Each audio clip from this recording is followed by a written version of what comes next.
हमारे मंडल के यशस्वी अध्यक्ष श्रीमान योगेश जी सिसोदिया, भारतीय जनता पार्टी के हमारे पदाधिकारी सीनियर नेता सुरेंद्र सिंह जी मुन्ना, भाई मिंटू जी चौहान, भाई राकेश जी शर्मा, राजकुमार राणा जी, श्रीमान पुष्पेंद्र जी गुजर, हमारे नेता मनोज गौतम जी किधर दिखाई नहीं दे रहे हैं? तो ये मंच पे आना चाहिए था आपको, मंच पर आइए। अरे आइए आइए। आदरणीय नरेश शर्मा जी और हमारे बीच में निशांत भाई आ गए हैं, तो मैं उनको कहूँगा कि मंच पर अपना स्थान लें।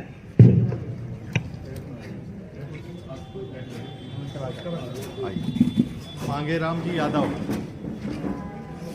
हमारे मित्र हरीश सिसोदिया जी, देवेंद्र जी राणा, मेरे बहुत पुराने साथी और जिन्होंने अखबार में मुझे बहुत छापा है। हेलो ऐसे देवेंद्र राणा जी, भाई दोनों अच्छे हैं। देवेंद्र राणा जी, ये ठीक है भाई। भाई उपेंद्र जी सरपंच, श्रीमान प्रदीप जी सिसोदिया, प्रदीप राणा जी, और ये प्रदीप राणा और प्रदीप सिसोदिया ठीक है। भाई विजय जी शर्मा, ललित जी शर्मा, अंकित शर्मा, उदय जी शर्मा, देवेंद्र राणा, भाई निशांत जी राणा, और जिनके प्रांगण में ये अच्छा कार्यक्रम हो रहा है, ऐसे हमारे भाई प्रदीप जी राणा। मित्रों, आज शाम को मुझे एक शादी में रहना था ब्रह्म सिंह के यहाँ, तो मैंने कहा प्रदीप से, इन लोगों से, मन की मैं आ रहा हूँ, पिछले दिनों आप लोग आए थे तो मैं आप लोगों को मिल नहीं पाया था, तो मन की एक ऐसा कुछ हो जाए जिसमें सभी जो स्कूल के प्रबंधक हैं उनसे मेरी मुलाकात हो जाए। तो इस निमित्त से ये 3-4 घंटे के कार्यक्रम में सब लोग उपस्थित हैं। धौलाना में आने का कोई ना कोई मौका मिलना चाहिए, क्योंकि कम से कम सभी के दर्शन हो जाते हैं, सब लोगों से मुलाकात। और इस प्रांगण में मैंने कितनी बैठकें की, कभी 10 की भी रही, कभी 20 की भी रही, 50 की भी रही, योजना भी बहुत बनाई। तो मैं ऐसा कोई मौका नहीं छोड़ता जहाँ धौलाना में कुछ मेरा कोई कार्यक्रम बनना है तो मेरा मन ये रहता है कि कुछ ना कुछ लोगों से बात करूँ, या लोगों के साथ मिल सकूं, या आप सबके दर्शन कर सकें। आज मैं जिस मुकाम पर भी हूँ, छोटा या बड़ा, ये सब आप सोने जैसे कार्यकर्ता बंधु और आप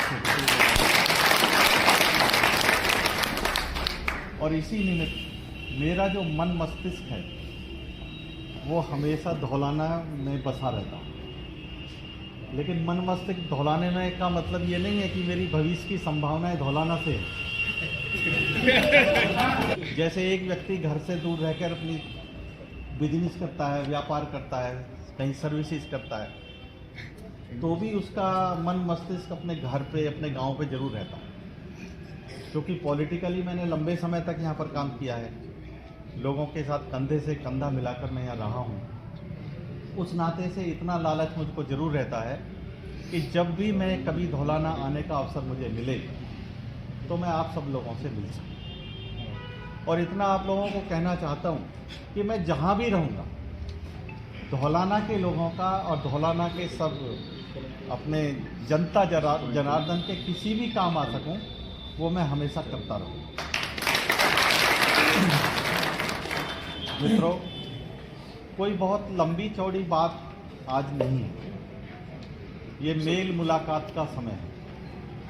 फिर भी जब आया हूं तो कुछ बातें जरूर रखना चाहता हूं। मेरे कई पार्टी के कार्यकर्ता, मेरी पार्टी के नेता निशांत भी बैठे हैं, सब लोग यहाँ पर बैठे हैं। आदमी के कुछ कर्तव्य होते हैं और आदमी की कुछ जिम्मेदारियां होती हैं, यानी कुछ कर्तव्य होते हैं और कुछ अधिकार होते हैं।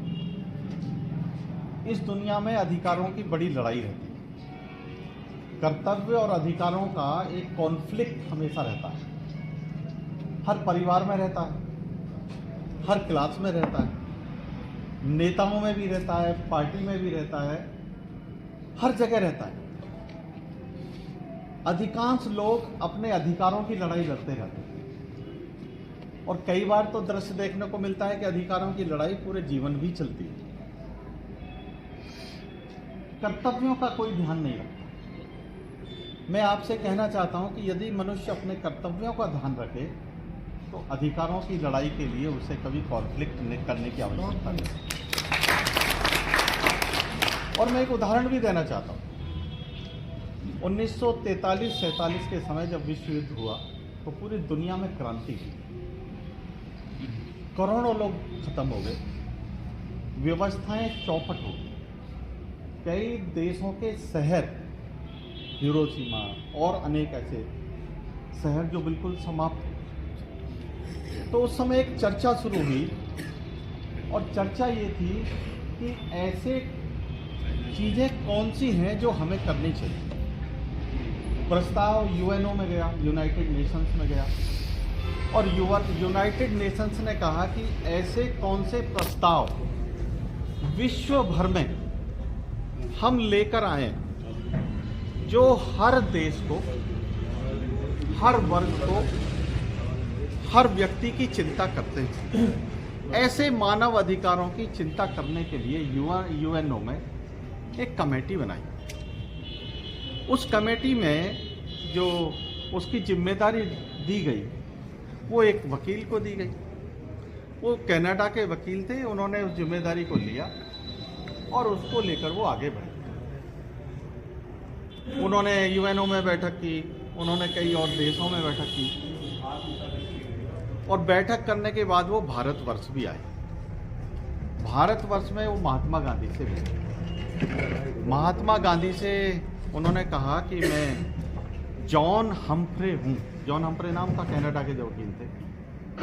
यूनाइटेड नेशंस ऑर्गेनाइजेशन ने मुझे ये जिम्मा सौंपा है कि पूरे विश्व में जो कोलाहल का वातावरण है, लोगों के अधिकार समाप्त हो गए हैं, मानव अधिकार समाप्त हो गए हैं, लोगों को रहना बहुत मुश्किल हो गया है, क्रांति का एक वातावरण है। तो ऐसे कौन से मानव अधिकार या अधिकार लोगों को, देशों को दिए जाएं जिससे विश्व में शांति स्थापित हो। तो महात्मा गांधी को जॉन हम्फ्रे ने कहा, तो इसीलिए मैं आपके पास बैठकर ये मैं कहना चाहता हूं कि आप गांधी जी मुझको ये सुझाव दें, बताएं कि यूनाइटेड नेशंस ऑर्गेनाइजेशन में ऐसे कौन से मानवाधिकार की चर्चा हम लोग करें जिसके कारण से सभी देश, सभी वर्ग, सभी लोग संतुष्ट हो जाएं।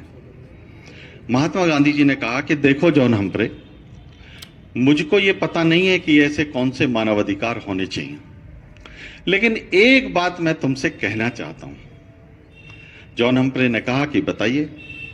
महात्मा गांधी ने कहा कि जब मैं एक छोटा बालक था तो मेरी मां मुझसे हमेशा कहा करती थी, वो बहुत सूझबूझ वाली थी, विवेकशील थी, अनपढ़ थी, तो वो ये कहा करती थी कि यदि कोई व्यक्ति अपने कर्तव्यों का पालन ठीक से करता है, ईमानदारी से करता है, जिम्मेदारी से करता है, तो जो और लोग हैं उनके अधिकार अपने आप संरक्षित हो जाते हैं। गांधी जी कहते हैं कि फिर वो कहती थी कि जैसे एक परिवार में एक मां, तो मां अपने कर्तव्यों का पालन सूझबूझ से, विवेक से, मेहनत से, तपस्या की तरह करती है, तो उसके बच्चों के अधिकार अपने आप सुरक्षित हो जाते हैं। और जब बच्चे बड़े हो जाते हैं और जब उनका काम करने का मौका आता है और वो अपने कार्यों को पूरे मजबूती से, ईमानदारी से, मेहनत से, कर्मठता से पूरा करते हैं, तो जो उसके मां के अधिकार हैं वो अपने आप सुरक्षित हो जाते हैं, वो मांगने नहीं पड़ते। इसलिए मित्रों, मैं कहना चाहता हूं, हम सबके अधिकार अपने अपने आप संरक्षित हो जाएंगे, ऐसा महात्मा गांधी ने जॉन हम्फ्रे को कहा था। और आज के वातावरण में भी वो उतना ही सटीक है जो 1947 में था। मित्रों, हम जिस जिम्मेदारी को लेकर आगे बढ़ रहे हैं, हमारी पार्टी के बहुत सारे कार्यकर्ता हैं, मेहनत करते हैं। उनके जो कर्तव्य हैं वो बड़े विशाल हैं, उनकी कोई सीमा नहीं है, सीमाओं में कर्तव्यों को नहीं बांधा जाता। आप जो स्कूल के प्रबंधक बैठे हैं, मालिक लोग बैठे हैं, आपके कर्तव्य हैं, बच्चों के प्रति कर्तव्य हैं, स्कूल के मैनेजमेंट के प्रति कर्तव्य हैं, समाज के प्रति आपके कर्तव्य हैं। अगर आपने मेहनत से, ईमानदारी से उन सारे कर्तव्यों का निर्वहन कर दिया तो एक अच्छे स्कूल के प्रबंधक के रूप में जो विद्यार्थी आपके स्कूल से पास आउट होके जा रहे हैं वो पूरे जीवन भर आपके अधिकारों का संरक्षण करने का काम करेंगे, चाहे वो किसी भी पोस्ट पर जाए। और इसलिए मित्रों, ये पूरी दुनिया का जो खेल, ये सृष्टि का खेल चल रहा है, ये कर्तव्य और अधिकारों के बीच में चल रहा है। इवोल्यूशन के कारण से सृष्टि आगे बढ़ती है। हम लोग एक सीमित दायरे में रह के सोचते हैं और उस सीमित दायरे में ही हम लोग काम करते हैं। उस सीमित दायरे से हम निकल नहीं पाते और इसीलिए हम छोटा सोचते हैं। जब हमको बड़ा सोचने की आदत होगी तब हम बड़े बन सकते हैं। जो वातावरण हमारे चारों तरफ दिखाई दे रहा है, इस वातावरण में भी रहकर हम बड़े बड़े काम कर सकते हैं, लेकिन हम कभी सोचते नहीं। एक बात कहकर अपनी बात को समाप्ति की तरफ ले जाऊंगा, क्योंकि मुझको अभी 2 कार्यक्रमों में जाना है, छोटे छोटे कार्यक्रम। एक व्यक्ति था, वो जंगल में लकड़ी काट रहा था। कई साल हो गए, 10 साल 20 साल से काट रहा था। और जिस जंगल में वो लकड़ी काटने जाता था वहां पर उसको एक साधु भी दिखाई देता था जो पेड़ के नीचे तपस्या करता था। एक दिन वो साधु के साथ बैठ गया। साधु और वो दोनों बात करने लगे, महाराज जी और वो। महाराज जी ने कहा, साधु बाबा ने कहा कि लकड़हारे, तू कब तक लकड़ी काटेगा? बोले क्या मतलब महाराज? बोले 20 साल से मैं तुझे लकड़ी काटते हुए देख रहा हूं और तू लकड़ी काटे जा रहा है। अरे ये जो जंगल तुझे दिखाई दे रहा है ना, इस जंगल से भी परे एक जंगल है। वो लकड़ियों का जंगल नहीं है, वो चंदन के पेड़ों का जंगल है। तू उसमें जा, उसमें लकड़ी काट। अब उसको यकीन नहीं हो रहा। वो कह रहा है बाबा से कि बाबा मैं 20 साल से इस जंगल को जानता हूँ, इसके कोने कोने से वाकिफ हूँ, मैंने तो कहीं पर लकड़ी के जंगल के अलावा कुछ देखा नहीं। बाबा कहता कि नहीं, इससे थोड़ी दूर जा। अब अगले दिन जब उसने कहा कि बाबा मुझे कल ये बताया था, लेकिन मैं तो बहुत चीज़ों को समझता हूँ, तो बाबा तो ऐसे ही कह रहा है, तो वो नहीं गया। फिर लकड़ी काटता रहा। फिर बाबा एक के पास बैठ गया। उसने कहा कि तू गया था क्या दूर? बोले नहीं, मैं तो नहीं गया। फिर उसने कहा एक बार मेरा कहना मान, तो इससे दूर जा, वहाँ चंदन के पेड़ हैं, उनकी लकड़ी काट और उनको बेच।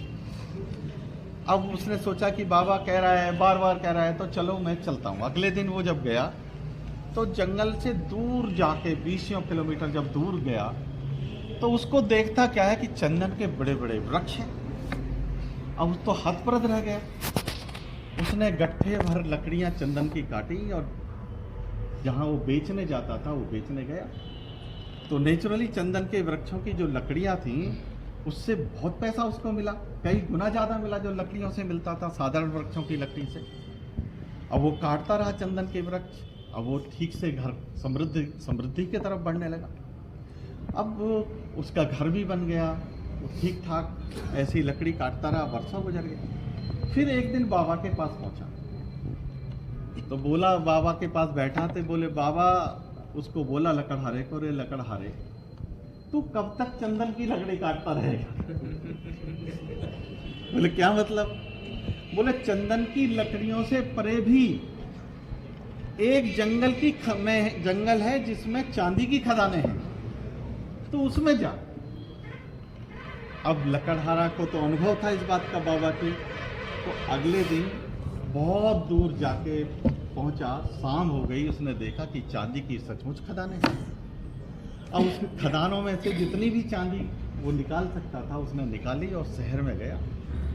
शहर में जाके उसने चांदी बेची तो बिल्कुल मालामाल होने लगा। घर जब एक कमरे का और सिंगल स्टोरी था तो बड़े बड़े महल होने लगे, लोगों के लिए पैसे देने लगा, फाइनेंस करने लगा, ब्याज पे पैसे देने लगा, बच्चे बढ़िया बढ़िया पढ़ाई करने लगे। ऐसे करते करते वो बहुत मालामाल हो गया।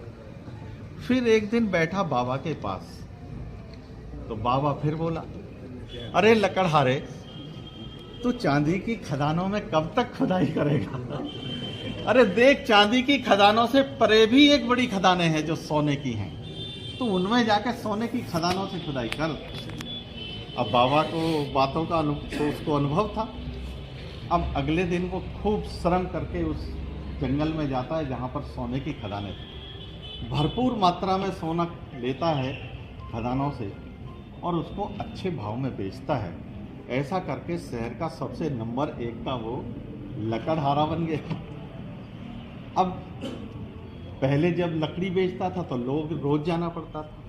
जब चंदन की लकड़ी बेचने लगा तो हफ्तों में 10-15 दिन में एक बार जाता था, घर का खर्चा चल जाता था। फिर चांदी की खदानें खोदता तो महीने 2 महीने में एक बार जाता था। तो सोने की खदानों में वो जाके जब करने लगा तो फिर थोड़ा और 2-3 महीने बाद जाने लगा, 3-4 महीने बाद जाने। तो फिर एक दिन जा रहा था वो सोने की खदानों में, फिर बाबा के पास बैठा, बोले, रे लकड़हारे, तू कब तक सोने की खदानें खोदता है?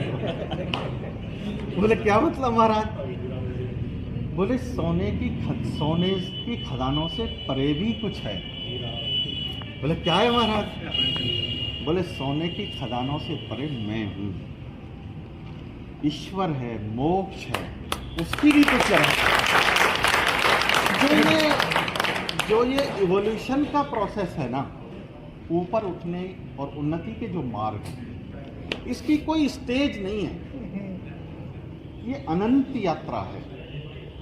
अगर हम किसी एक स्टेज पर उलझे रहेंगे, एक मान लीजिए राजनीति करने वाले लोग हमारे बीच में काफ़ी लोग बैठे हैं। राजनीति में मैं देखता हूँ कि एक गांव का प्रधान वो बार बार प्रधान ही बनना चाहता है, बार बार प्रधान बनना चाहता है।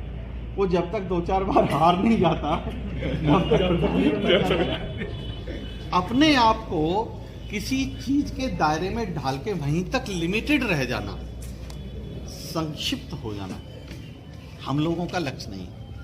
इसलिए जिस स्तर पर भी हम लोग काम कर रहे हैं, उस स्तर से ऊपर की सोचो, उस पर आगे बढ़ने का काम करो। हो सकता है उसमें ज्यादा श्रम हो, ज्यादा मेहनत हो, ज्यादा परीक्षाओं की घड़ी आती हो, लेकिन ये दावे के साथ मैं कह सकता हूं कि जो भी विद्यार्थी, जो भी व्यक्ति कठिन परिश्रम कर सकता है, उसके लिए जीवन में कोई रुकावट ना कभी आती है ना कभी आएगी। पॉलिटिक्स में भी इसी तरह से है। पॉलिटिक्स का कोई डेड एंड नहीं होता। कोई एक बार पदाधिकारी नहीं बना, दोबारा नहीं बना तो तीसरी बार नहीं बनेगा, तो ऐसा भी नहीं है। या ज़्यादा चाहता था, कम बन गया, तो उसकी पॉलिटिक्स का डेड एंड नहीं हो गया। बहुत असीम संभावनाएं।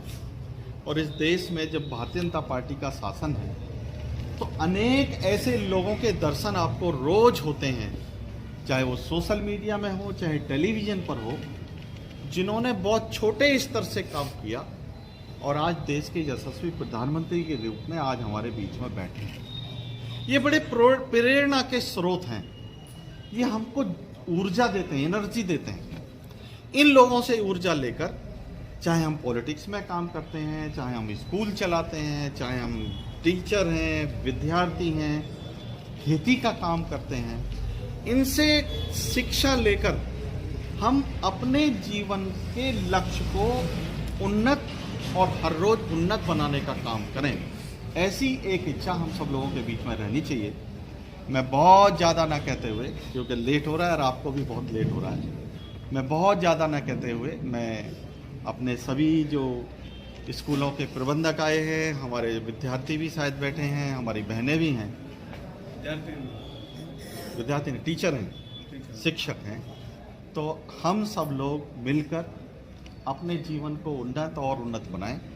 और भारतीय जनता पार्टी जिस उद्देश्य को लेकर निकली है उस उद्देश्य की पूर्ति के लिए यदि हम थोड़ा सा श्रम पार्टी के संदर्भ में करेंगे तो निश्चित रूप से देश का और अधिक कल्याण होगा।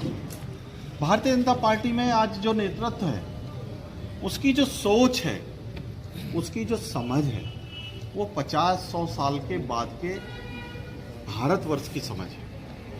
आज जो भारतीय जनता पार्टी के रूप में देश के यशस्वी प्रधानमंत्री श्रद्धेय नरेंद्र मोदी जी काम कर रहे हैं, तो ऐसा नहीं है कि कोई आज के लिए, कल के लिए, 1 साल के लिए, 2 साल के लिए काम कर रहे हैं।